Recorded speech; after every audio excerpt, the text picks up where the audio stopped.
en este gran evento, reconocerles a ustedes que están haciendo todo su esfuerzo por aprender, por ser mejores. Sé que tienen muchas inquietudes de su internado, qué va a pasar en el internado.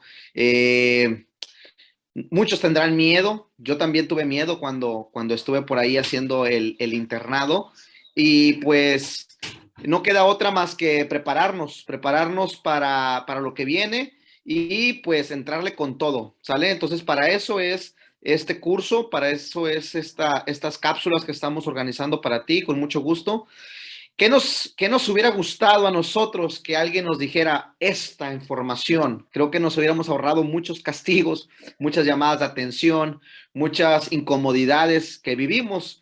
Y eso es lo que queremos para ti, realmente, que sobrevivas a la guardia. ¿Qué información necesitas para sobrevivir a la guardia? ¿Cómo llevarla bien en la guardia? Y para eso, pues vamos a hablar también de la interpretación de la química sanguínea.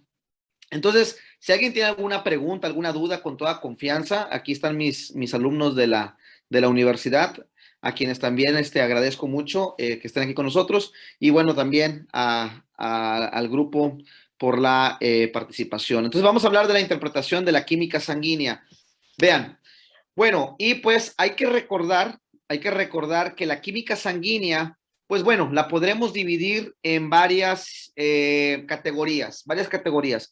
Primero tenemos la química sanguínea de 5 elementos. Escuchen muy bien, química sanguínea de 5 elementos. ¿Qué incluye la química sanguínea de 5 elementos? La medición de la glucosa, la medición de la urea, la medición o el cálculo del BUN, la creatinina y el ácido úrico. ¿De acuerdo? Se me movió aquí un poquito la presentación, pero bueno, esos 5 puntos incluye una química sanguínea. Si ustedes están en su internado y su médico les pide, doctor, pídele una química sanguínea, ustedes deben de desglosar por elemento que quieren la glucosa, que quieren la urea, que quieren el BUN, que quieren la creatinina y que quieren el ácido úrico. Esos son los 5 elementos de una química sanguínea. Ahora, escuchen bien. Si les dicen, por favor, pídele también con perfil de lípidos que pudiera entrar dentro de una química sanguínea, pero de más elementos. Entonces vamos a incluir colesterol, triglicéridos y el perfil lipídico con LDL, HDL y VLDL. ¿De acuerdo? Ahorita vamos a hablar de qué patologías yo como médico tengo que pensar que mi paciente se beneficia de la medición de estos productos. Ahora escuchen bien, si su médico o ustedes tienen la iniciativa de solicitar más elementos como las pruebas de funcionamiento hepático, como bilirrubina total, bilirrubina directa, la indirecta, que bueno, hay que recordar que la directa más la indirecta me va a dar la bilirrubina total, la ALT, AST, que son ya transaminasas, la gamma-glutamil transpeptidasa, la albúmina, DHL, fosfatasa alcalina, proteínas totales. Esta última sección pertenece a pruebas de funcionamiento hepático, pero existen hospitales donde ustedes pueden solicitar una química sanguínea hasta de 24 elementos. 24 elementos. Hay de más elementos. Entonces, tienen que pensar muy bien qué es lo que quieren investigar en su paciente. ¿De acuerdo? Y que sea el estudio que van a solicitar esté intencionado a encontrarle algo previo a una sospecha. Yo tengo un paciente que llega con respiración acidótica. A mí me interesa saber cómo está la glucosa. Pido glucosa. Me llega un paciente que tiene factores de riesgo para desarrollar una lesión renal. Pido urea, pido BUN, pido creatinina intencionalmente, ¿de acuerdo? Entonces hay que saber muy bien qué es lo que vamos a pedir con estos pacientes. Ahora, vean, vamos a hablar precisamente de la glucosa. La glucosa es el elemento principal de la química sanguínea. Todos debemos ser expertos y dominar este elemento, glucosa. ¿A quién le vamos a pedir glucosa? ¿A quién? Si estoy rotando en el servicio de urgencias, pacientes críticos, hay que recordar que la glucosa se va a alterar por descargas de cortisol, por descargas de adrenalina un paciente que llega chocado, un paciente politrauma, un paciente con una lesión, tiene una descarga adrenérgica y va a salir alterado su glucosa, ¿de acuerdo? La química sanguínea, como dice Yadira, efectivamente de 24 elementos es el SMAC 24. Se le conoce SMAC 24, de algunos laboratorios ya lo consideran SMAC 24, que es parte de un reactivo, o química sanguínea de 24 elementos, es exactamente lo mismo, Yadira, perfecto. Ahora, diabéticos que están en piso de medicina interna requieren tener una medición de glucosa, ¿de acuerdo? Preprandiales y a la medianoche como parte de un monitoreo de su enfermedad crónica de base que tienen. Pacientes en cirugía, a veces nos llegan pacientes que están en piso de cirugía, posoperados de colecistectomía laparoscópica o de una apendicectomía y no nos damos cuenta que el paciente es hipertenso, que es diabético, aguas. Siempre investiguen, médicos, de verdad, siempre investiguen que esos pacientes se pueden descompensar en algún momento y que requieren tener su tratamiento de base de manera continua. Y yo como médico interno, que soy los ojos del hospital, soy los ojos del adscrito, me tengo que dar cuenta qué paciente se me puede complicar en la guardia. Porque, oh sorpresa, en muchos hospitales como en el que trabajo yo, los médicos internos a veces están solos en piso. Aguas. Pacientes con cetoacidosis diabética, pacientes con estado hiperosmolar, hay que estarles haciendo mediciones de glucosa. Pacientes con enfermedad renal crónica, con diabetes, también, o una lesión renal. Y aquí, muy importante, esto lo tenía aquí con rojo, yo creo que va a aparecer aquí en un momento más. Sí, el déficit neurológico. Todo paciente con déficit neurológico tengo que medir glucosa. Tengo que medir glucosa antes de pensar en una tomografía, antes de pensar en una resonancia, antes de pensar en otro. Pide una glucosa a ese paciente. Ha pasado en hospitales de Houston, en hospitales de Corpus Christi, en hospitales de Galveston, que han intubado pacientes con hipoglucemia. Aguas, ¿sale? Entonces no nos pase. Ahora, vean, todos estos elementos que están viajando en la sangre, que se encuentran en la sangre, también pueden ser alterados por la situación de dilución que tengan. Les voy a explicar esto, pongan mucha atención. Vean, no es lo mismo que yo agarre un vaso con agua y le vierta una cucharada de sal a ese vaso con agua. ¿Sale? Vean, si yo agarro esta sal y la vierto en este vaso y luego tomo una muestra, vas a ver muy salada. Esa muestra que voy a tener va a ser muy salada, un sodio muy alto. ¿Por qué? Porque tengo poca agua donde se está diluyendo esa sal. Ahora vean muy bien, si yo tengo una alberca y tiro esta misma cantidad de sal, la tiro al agua y la mezclo y le doy vueltas y luego tomo una muestra de esa agua quizás no me sepa sal. A lo mejor me vas a ver a orina, que se orinan en las albercas. No, no es cierto. Pero no vas a ver a sal, no vas a ver salada, no va a estar concentrada. Entonces, ¿de qué va a depender? De la volemia de mi paciente. Aguas. Deben de tener mucho cuidado con esas interpretaciones porque estos elementos, acuérdense, la glucosa, la urea, el BUN, la creatinina, la albúmina, a veces las diluimos con líquidos. Mañana el doctor Orlando nos va a hablar de los líquidos. Nosotros como médicos internos podemos detener una progresión o sugerir al médico, oiga doc, le veo las manos bien hinchadas a mi paciente, aguas, aguas. Y entonces esas muestras que estamos tomando con esos pacientes quizás puedan estar alteradas. Hay que tener mucho cuidado a la hora de interpretarlas. Ahora, vean, kit para sobrevivir a la guardia, de verdad, de verdad. Un kit, un tip para sobrevivir a la guardia, para que en la noche tu guardia esté tranquila. De preferencia, consíguete un glucómetro. Inviértele en un glucómetro. Consigue un glucómetro. Ahí tenemos glucómetros a veces en casa, una tía diabética, alguien, vuélale el glucómetro. No es cierto. Pero consíguete un glucómetro. Y si no lo tienes, también tenemos tiras por colorimetría en los hospitales. En mi hospital donde trabajo, en el hospital donde trabajo, tenemos también esas glucometrías, mediciones rápidas para saber no con precisión cuánto tiene de glucosa un paciente, pero sí podemos saber una estimación, está baja o está muy alta, ¿no? Y si tenemos un glucómetro, de verdad que el glucómetro les va a hacer un super paro en la guardia, porque todo paciente con déficit neurológico, hey, tómale una glucosa. Hey, este paciente, le pregunto al familiar, señora, ¿su familiar es diabético? ¿Tiene diabetes? Sí, señor.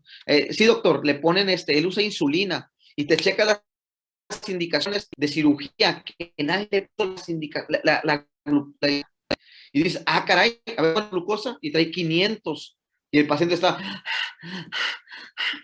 entonces, aguas, aguas. No se lo roben a sus tías porque se van a descompensar, pero sí hagan el esfuerzo por traer, aunque sea unas tiritas reactivas, créanme, les va a hacer el paro, siempre les va a hacer el paro. Traigan su glucómetro o sus tiras. Entonces, hablábamos, bien importante, la medición de una glucosa en un paciente con déficit neurológico. Ha pasado que pacientes en piso de medicina interna, piso de cirugía, pacientes con enfermedad renal crónica terminal, en hemodiálisis, siguen utilizando glibenclamida, siguen utilizando hipoglucemiantes orales y estos pacientes, si no tienen sus sesiones de hemodiálisis y siguen tomando su medicamento, este medicamento se almacena y les provoca hipoglucemia. Entonces, bien listotes, siempre paciente con déficit neurológico y el paciente no estaba así en piso, o llega un paciente que tiene antecedentes de enfermedad renal, que probablemente está utilizando glibenclamida, está asociadísimo a la hipoglucemia y aguas. La hipoglucemia siempre, o insulina con glibenclamida, sí, lo hemos visto. Ahora, no se trata de evidenciar lo que está pasando en los hospitales mal, no. Se trata de yo no asustarme cuando me llega un paciente con un déficit neurológico y ¿qué le hago? ¿Qué le hago? En lo que pienso que hacer, pido un Dextroxis, rápido. Y vean, se escribe Dextroxis, Dextroxis, ¿no? Porque luego decimos, pídele un Dextroxis. Bueno, Dextroxis, ya vimos. Siempre incluirlo en una valoración inicial. Y vean, lo normal es que un paciente tenga más de 70 de glucosa, menos de 100 de glucosa sérico, eso es lo normal. Pero vean cómo existen niveles de hipoglucemia, glucosas menos de 70 o una glucosa menos de 54, ya son datos profundos, pacientes diabéticos con 70 pudieran presentar ya, si están acostumbrados a estar manejando unas glucosas muy elevadas, baja la glucosa a 70, tratamos de normalizarla y este paciente puede presentar datos de hipoglucemia. Una glucosa nivel 2, menos de 54, y una glucosa nivel 3 es que llegue completamente con una alteración mental, con un deterioro rostrocaudal, que el paciente llegue incluso en estado de coma, inconsciente completamente, y luego andamos inventando, no, el paciente tiene un EBC, se le reventó tiene una hemorragia en la cabeza. Espérate, primero lo más sencillo, acuérdense, primero lo más sencillo, lo más fácil, lo más reproducible, lo que tengo al pie de cama, ¿de acuerdo? Siempre. ¿Ok? Y hay que recordar qué pacientes, cuáles son los síntomas de la hipoglucemia. Tienen dos fases, una fase adrenérgica, que es una fase de compensación, donde pues el cuerpo trata de compensar liberando hormonas como la adrenalina. Entonces el paciente va a estar todo diaforético, pálido, ¿ok? Va a estar taquicárdico, trata de liberar glucagón para tratar de revertir esa hipoglucemia, pero si no se puede revertir, entonces vienen los datos neuroglucopénicos. Acuérdense que el cerebro consume glucosa y consume oxígeno, y si tenemos oxígeno pero no hay glucosa, pues no hay producción de energía, y entonces viene una fase de deterioro neurológico. ¿Cuáles son esas fases? Acuérdense, la diencefálica, pues el paciente puede tener somnolencia, coma, respiraciones profundas, una fase mesencefálica con hiperventilación central, o puede estar a nivel del puente, o puede estar a nivel vulvar y que el paciente llegue incluso en apnea, aguas, ¿sale? Entonces, bien importante siempre estar valorando esto. Ahora, ¿de qué se trata? De que ustedes encuentren el problema y que lo puedan resolver lo más rápido posible utilizando glucosa. La tríada de Whipple, recordar, signos y síntomas de hipoglucemia. El paciente llega con descarga adrenérgica, neuroglucopénico. Documentas hipoglucemia. Tomas el Stroke Sticks, lo tomas y hipoglucemia.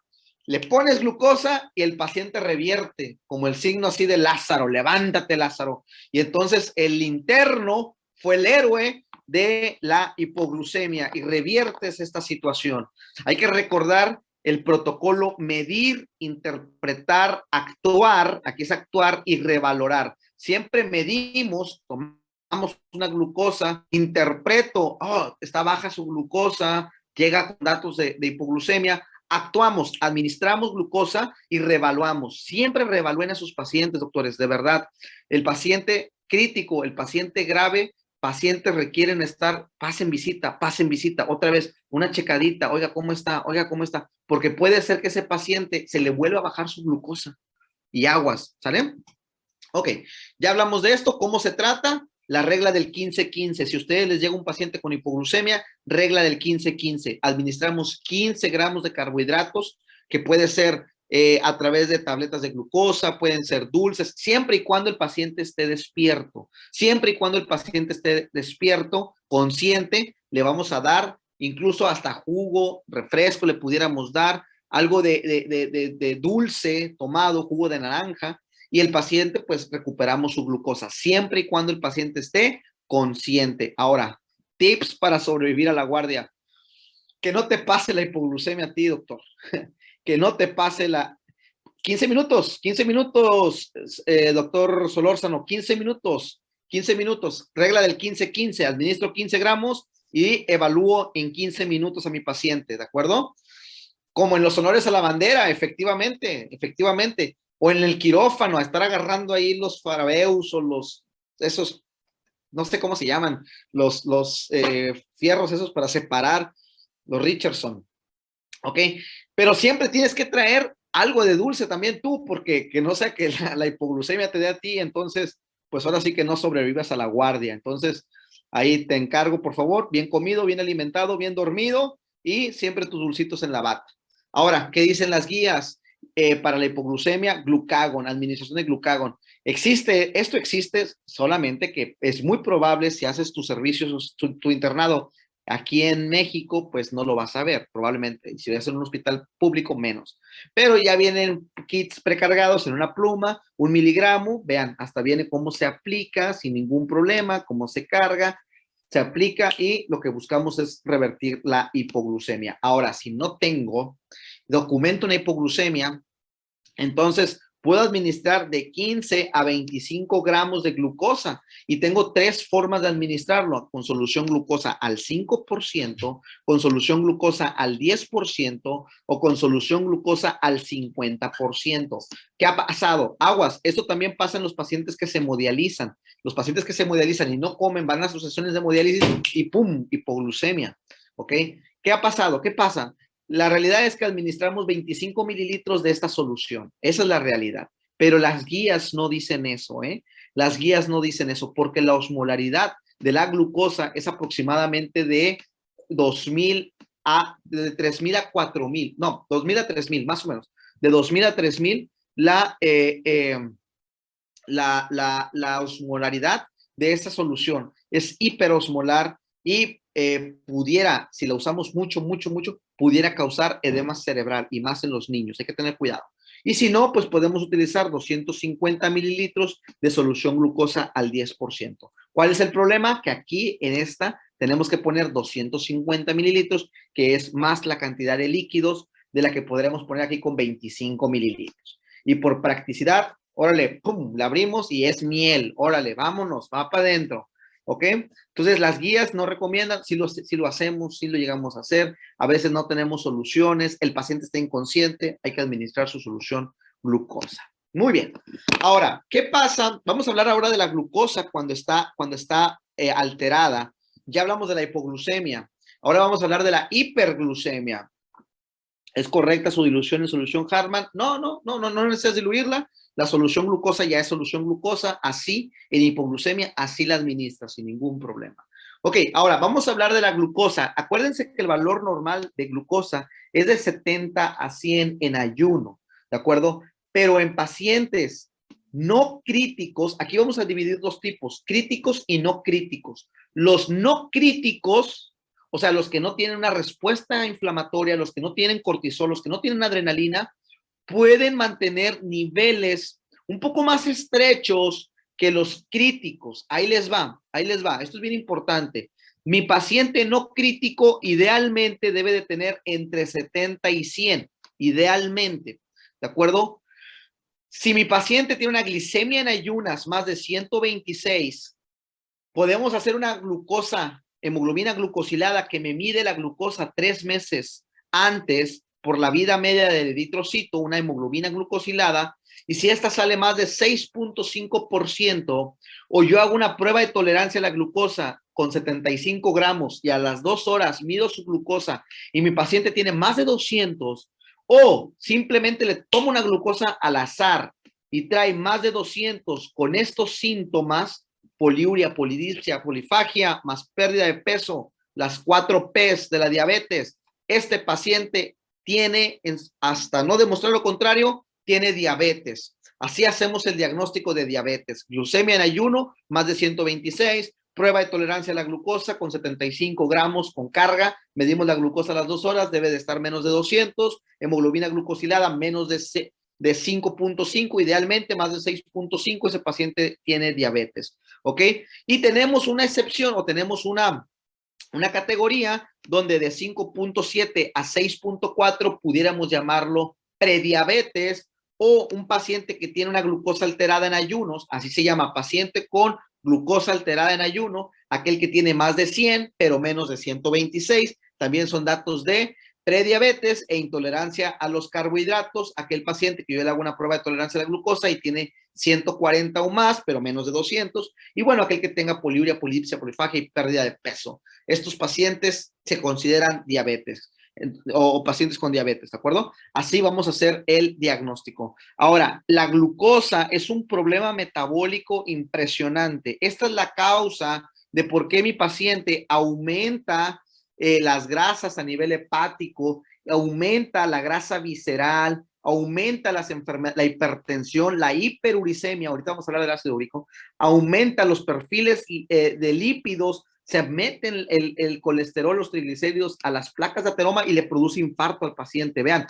aterogénesis, hay a insulinoresistencia, aumento de peso, etcétera, etcétera, etcétera. Entonces, estas son la razón por la cual nos enfermamos como pacientes. ¿Ok? Bueno, hay que recordar un poco que el azúcar pues entra al intestino, en el intestino a través de la alfa-glucosidasa, se desdobla en glucosa, también puede haber fructuosa, va a depender la calidad del carbohidrato que estamos comiendo, y bueno, la glucosa pudiera almacenarse en forma de glucógeno o pasa directamente al metabolismo, donde la insulina pues mete la glucosa a la célula para formación del ATP, así de sencillo. Pero la fructuosa, vean cómo lleva a otras rutas metabólicas con la formación de glicerol que forman los triglicéridos, forman los ácidos grasos, etcétera. Cuando ustedes vean hipertrigliceridemia, que esa hipertrigliceridemia no sea primaria o asociada familiar, o sea, ¿qué quiere decir? Que no venga de papás que también tuvieron triglicéridos elevados, lo más probable es que ese síndrome metabólico de los triglicéridos venga por la glucosa, porque los triglicéridos es glucosa almacenada en forma de lípidos, ¿de acuerdo? Ahora, ¿cuál es el problema? ¿A quién le voy a pedir un perfil de triglicéridos? Ok, cardiópatas puede ser. Pancreatitis, aguas con la pancreatitis, arriba de 800, alguna literatura dice que hasta 1000 de triglicéridos, hay que buscarle lipasa y amilasa a ese paciente, más un dolor abdominal, aguas, pídanle su lipasa y su amilasa. Ahora, vámonos a los pacientes críticos, vámonos a los pacientes críticos.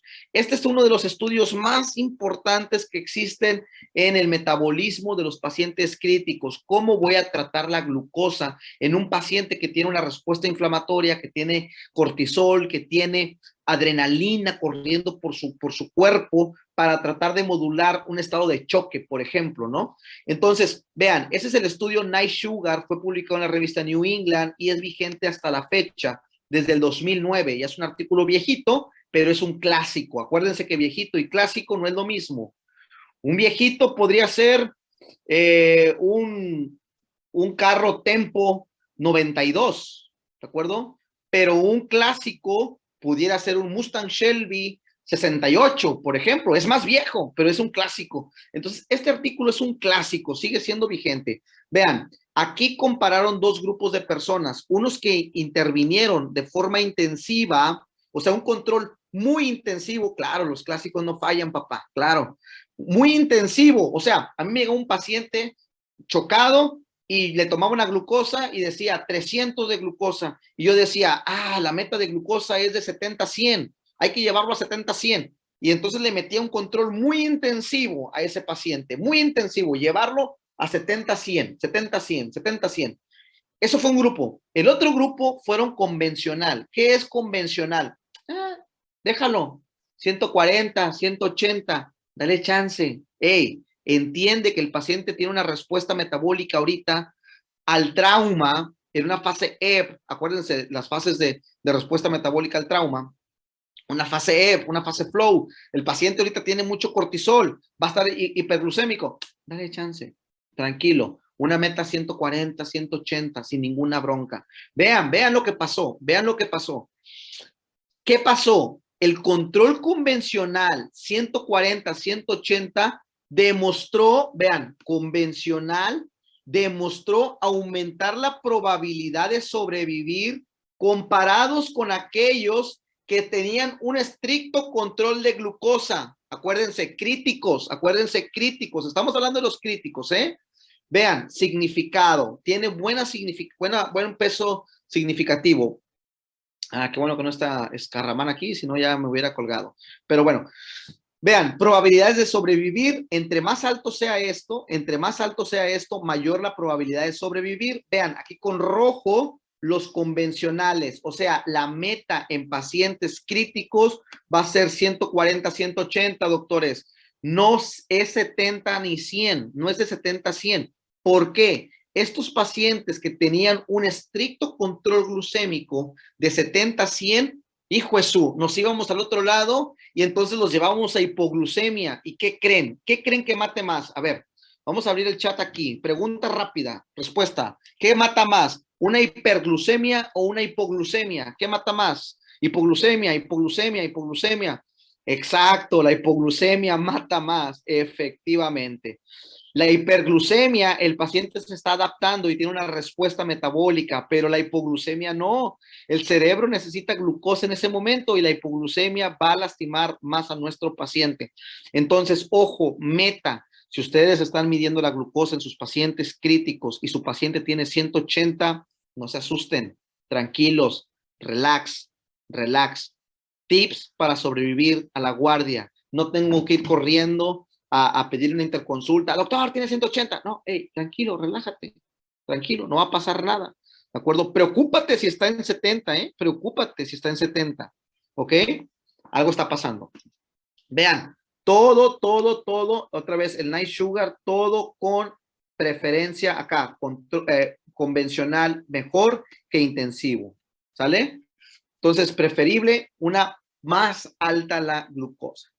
Ahora, ¿qué vamos a hacer? ¿Qué vamos a hacer si mi paciente está hiperglucémico? Ya hablamos de las metas.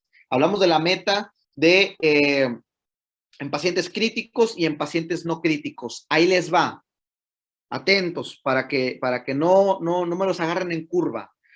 Los pacientes críticos se les va a colocar insulina de acción rápida intravenosa. Caray, intravenosa. Pero yo sabía que la insulina se ponía subcutánea, doc. Hey, aguas, el paciente tiene hipoperfusión. Acuérdense que en el paciente en estado crítico existe una redistribución de flujo de lo periférico, se sacrifica la piel, se sacrifican los tejidos para mantener buena perfusión cerebral, buena función cardíaca, buena perfusión renal, y entonces no va a haber adecuado flujo en la piel subcutáneo para que se pueda absorber un medicamento. Entonces se va a colocar puede ser una infusión de insulina. Vamos a hacer una infusión de insulina, pero yo ya sé lo que necesita mi paciente, ¿de acuerdo? ¿Puedo yo calcular una infusión de insulina? Sí, sin ningún problema, siempre y cuando yo esté midiendo la glucosa de manera continua, o sea, de manera, vamos a decir, cada 2 horas, cada 4 horas, sin ningún problema, puedo tener mi insulina. Ahora, vean, pacientes no críticos, sin problema puedo dejarle una de acción prolongada, ¿sí? O le puedo dejar una de acción intermedia, una pH, NPH, y le puedo dejar subcutánea sin ningún problema, porque no es un paciente que está con tendencia a la hipoperfusión, aparte es un paciente que está comiendo y que está en su piso. Yo me quedaría con esto, con la relación a la glucosa. Glucosa, siempre tómenla en cuenta como su laboratorio principal. Si el paciente está en piso de medicina interna y es diabético, hey, ¿cómo están las mediciones de la glucosa? No se las están tomando. Aguas. Ese paciente se puede complicar en la guardia y se va a poner mal en la guardia. Aparte, secreto, una guardia tranquila es una guardia que te permite dos cosas: estudiar y dormir. No, dormir no. Estudiar y ver más pacientes, ¿eh? Sale. Ahora, vámonos con la urea y el BUN. Acuérdense que esto también lo va a modificar, también se va a modificar. Acuérdense que eso también se va a modificar con relación al agua que tenga mi paciente. Un paciente deshidratado, probablemente la urea vaya a estar elevada. Pacientes con sangrado, sangrado de tubo digestivo, la urea va a estar elevada, va a estar elevada. ¿Cómo se administra la insulina intravenosa? Se coloca una infusión, ¿sale? Bueno, puede ser por esquema de insulina, ¿de acuerdo? Podemos hacer un esquema de insulina, vamos a decir, de 180 unidades a 200, ponemos 2 unidades de insulina de acción rápida. Puede ser, y nos vamos de 50 en 50, de 2 en 2, puede ser. O puede ser una infusión de 50 mililitros de solución NSAID de cloruro de sodio al 0.9%, más 50 unidades de insulina de acción rápida intravenosa. ¿De acuerdo? Ahí, y lo ponemos a 0.1 unidades por kilo. ¿De acuerdo? Es bien fácil. 1.1 por kilo. El paciente pesa 70 kilos, le tocan 7 unidades por hora. Entonces, si yo tengo 50 en 50, cada mililitro trae una unidad, entonces le toca a 7 mililitros por hora. Es muy fácil, muy sencillo. Nada más hay que hacer el ejercicio, hay que hacer el ejercicio. Ya más adelante lo haríamos. Bien, ahora vean. Urea y BUN. Entonces, pacientes con sangrado, pacientes diabéticos, pacientes renales, pacientes críticos, también me interesa estar viendo cómo se está desenvolviendo la urea y el BUN, ¿sale? Hay que recordar que la urea viene del metabolismo de los aminoácidos y también del ciclo del amonio, del ciclo de la urea, ¿de acuerdo? A nivel mitocondrial, a nivel hepático, se ocupan algunos aminoácidos como la ornitina, la citrulina, la arginina, para la producción de urea, y esta urea pues es producto del desecho, es un desecho. Lo interesante de la urea es que se difunde muy fácil, muy rápido, está en todos lados la urea, ¿ok? Los valores normales de urea, ¿sale? Los valores normales de urea van desde 12,54. Los puntos de corte van a depender, van a depender del laboratorio que los esté midiendo, ¿de acuerdo? Puede ser de 2 a 50, puede ser hasta 45. Hemos encontrado literatura hasta 54, ¿ok? Pero menos de eso, siempre menos de eso, ¿ok? Y el BUN, pues va de 8 a 25, ¿de acuerdo? También podemos encontrar de 8 o podemos encontrar de 10 a 20, hasta 24. Va a haber literatura que va a estar cambiando. Ahora, en algunos laboratorios solamente se mide el BUN y se calcula la urea. Se multiplica el BUN por 2.4 y se calcula la urea. En otros sí es medida, en otros es calculada. No pasa nada, nada más se va a decir calculada, va a ser medida, sin problema. ¿Ok? Ahora, ¿qué me interesa? Acuérdense, pacientes con deshidratación, hemorragia, pacientes con diabetes, tirotoxicosis, infecciones, neuropatía, toxicidad. Estos pacientes tenemos que estar midiendo su urea y su BUN, urea y BUN, ¿de acuerdo?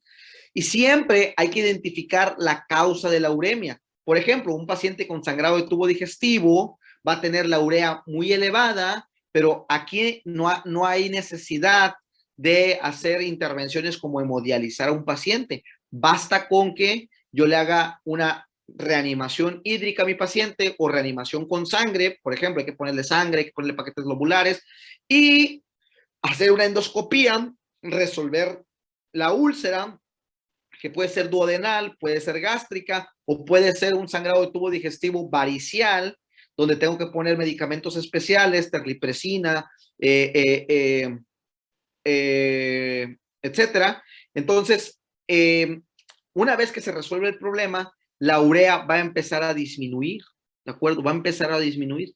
Acuérdense, la urea puede llegar a ser tanta que nos intoxiquemos por urea y eso llegue a formar algo que se le conoce como síndrome urémico. Ahí sí, síndrome urémico. El síndrome urémico sí es necesario pasar a una terapia de reemplazo renal, hay que hemodializar al paciente o hay que dializarlo, ya va a depender del contexto. ¿Por qué? Porque el paciente puede llegar tanto su urea que lleva a una encefalopatía urémica o una gastropatía urémica o una pericarditis urémica, trastornos de la coagulación, coagulopatía, etcétera. Este paciente se pone grave, ¿de acuerdo? Cuando el trastorno es renal y que no se puede estar eliminando la urea. Cuando el paciente es por deshidratación, mira, le pones sus líquidos, le das de tomar agüita, le pones, si es hemorragia, le resuelves la hemorragia y este paciente va a recuperar su urea. Sin ningún problema va a bajar la urea. Ahora, vean, tips para sobrevivir a la guardia. Si su paciente, ya hablaron ahorita de acidosis metabólica, si su paciente tiene acidosis metabólica y no resuelve con las maniobras, tratamientos, es refractaria, tiene trastornos electrolíticos, mañana lo vamos a ver también, los trastornos electrolíticos, principalmente el potasio. El potasio lleva a la muerte a un paciente. O mi paciente está intoxicado o está hinchado, así inflamadísimo, de tanto líquido que le han puesto. Y este paciente no se puede, ya no está orinando por tanta congestión, ya no está orinando y no responde a diurético, o aparte tienen una uremia por arriba de 200, 250, alguna literatura, tenemos que hacer todo lo posible porque el paciente entre a una terapia de reemplazo renal, que puede ser hemodiálisis o puede ser una terapia de diálisis peritoneal. Pero tengo que hacer todo el esfuerzo porque mi paciente se beneficie, sea valorado por un nefrólogo, sea valorado por un internista, que te lo vea alguien, porque este paciente sí se va a poner mal durante la guardia y este paciente puede llegar a fallecer durante la guardia. Ojo, aguas, acidosis metabólica, acuérdense que la acidosis mata, ¿de acuerdo? La alcalosis también, pero la acidosis mata, causa de paro cardiopulmonar, electrolitos, potasio, hipercalemia, hipocalemia, mata, intoxicados, puede llegar a matar, sobrecarga hídrica, es necesario una terapia de reemplazo y la uremia que puede producir datos de encefalopatía urémica, pericarditis urémica, trastorno de coagulación, etcétera. Siempre que sus pacientes hemodializados, que se hemodializan, que están en piso, que se hemodialicen, hay que hacer todo lo posible, ¿de acuerdo?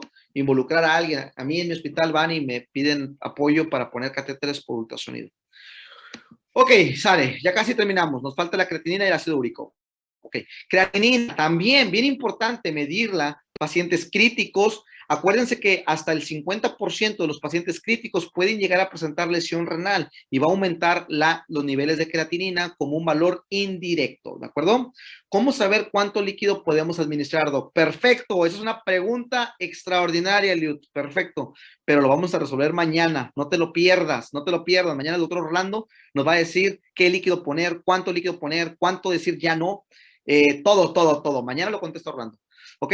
Creatinina, diabéticos, hipertensos y renales. Sale. Valores normales. También va a variar conforme a la raza, conforme a la masa muscular, si es hombre o mujer, si es niño, va a depender la creatinina, ¿de acuerdo?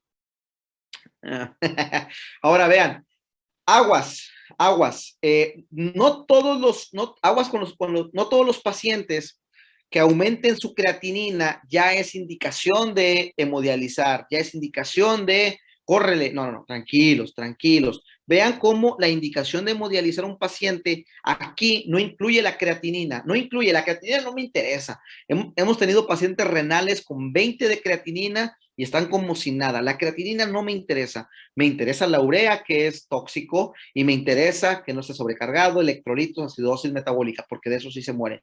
Entonces, la creatinina no, la creatinina es un marcador indirecto, ¿sale? No me estresa, pero sí, muchos pacientes, el 30 al 60% presentan lesión renal, críticos, terapia intensiva, medicina de urgencias, en pacientes en piso que estén críticos, etcétera. El potasio corregido, Más adelante también lo vamos a ver el potasio, ¿de acuerdo? Potasio corregido, que gradiente transtubular de potasio, algo así, ¿eso te refieres? O sodio corregido. Mañana sale, perfecto, vámonos. Entonces, vean cómo todavía en pacientes no críticos, ojo, pacientes no críticos, todavía se utilizan los niveles de creatinina séricos, vean, niveles de creatinina séricos, las definiciones, el código, aquí hablan de lesión, de la elevación de, doctor Mead, mañana, perfecto, la elevación de la creatinina sérica, ¿de acuerdo? Pero esto es en pacientes no críticos. En los pacientes críticos, la creatinina, créanme, no tiene mucho valor. No, de hecho, no tiene valor. Utilizamos otras herramientas para decidir qué paciente sí, qué paciente no. Pero si les toca pasar visita con un nefrólogo en piso de medicina interna y el paciente no es crítico, les va a preguntar la creatinina, les va a preguntar la creatinina. Hagan sus anotaciones de los laboratorios, doctores. Lo más importante, glucosa, urea, BUN, creatinina, sodio, potasio. Con que tengas eso es bien importante. Ya si te van a preguntar, oye, ¿cómo está, por ejemplo, aquí el gradiente transtubular de potasio? Entiende que te la quieren complicar, ¿eh? Te la quieren complicar. No te agüites, tú tranquilo, aguanta la vara. No pasa nada. Todos hemos sobrevivido al internado. Algunos lloramos, algunos nos reímos. Yo lloré, neta, la neta yo lloré. Pero bueno, gracias a ustedes que están teniendo este curso, no van a llorar. Y por último, el ácido úrico. El ácido úrico, pues bueno, ya sabemos que en la hiperuricemia, gota, la alimentación rica en proteínas, alcohol, aquel que toma mucho alcohol, ¿verdad? No es el tema de ahorita los internos, ¿verdad? Pero no deben de tomar alcohol, no deben de tomar tanto alcohol. ¿Por qué? Pues su ácido úrico, aparte carne asada, se acumulan las articulaciones, tienen artritis, monoarticular o poliarticular, litiasis, etcétera, ¿de acuerdo? Valores normales, 4 a 8.5, de 2.5 a 7.5 las mujeres, y niño pues es un poco más bajo, ¿de acuerdo? Y bueno, pues, ¿qué recomendaciones? Esto ya es más crónico, disminuir la ingesta del alcohol, control del peso, no fumar, hacer ejercicio, etcétera, etcétera, etcétera. Y bueno, pues espero que esta plática de la química sanguínea haya sido, de la interpretación de la química sanguínea, haya sido de su agrado y que les sirvan